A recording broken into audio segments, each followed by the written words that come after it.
Una storia straordinaria, credo che insieme, perché da soli non si fa mai niente, siamo riusciti a far diventare orgoglio nel Friuli questa, tra virgolette, straordinaria azienda che è la Solari.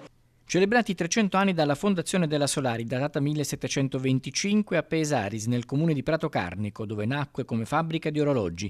Successivamente l'azienda è diventata una realtà tecnologica di spessore internazionale, leader nel suo settore. La produzione di sistemi di informazione al pubblico sono almeno 3.500 gli impianti installati in stazioni e aeroporti di tutto il mondo. 285 le persone a cui Solari dà lavoro.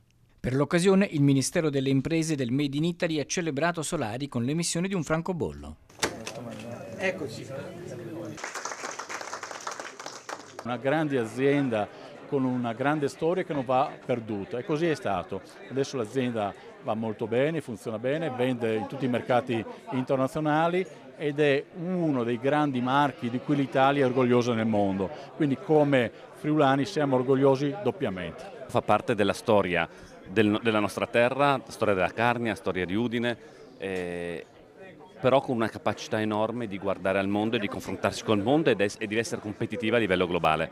Questa è la forza di Solari e devo dire anche la capacità di Massimo Paniccia di rilanciare un'impresa, di riunificarla e di continuarla a fare essere competitiva a livello globale, che non era scontato. In un'epoca in cui grandi fondi internazionali aggrediscono le aziende del territorio, la sfida di Paniccia è resistere agli assalti della finanza internazionale, che farebbe carte false pur di acquisire l'azienda friulana. In questi anni quanti assalti ha dovuto fronteggiare del mondo della finanza? Lei che è stato un uomo di finanza e poi è diventato imprenditore. Ha detto una cosa molto vera. Continuano tutti a chiederci se vendiamo la Solari. La Solari è del nostro territorio e rimarrà nel nostro territorio.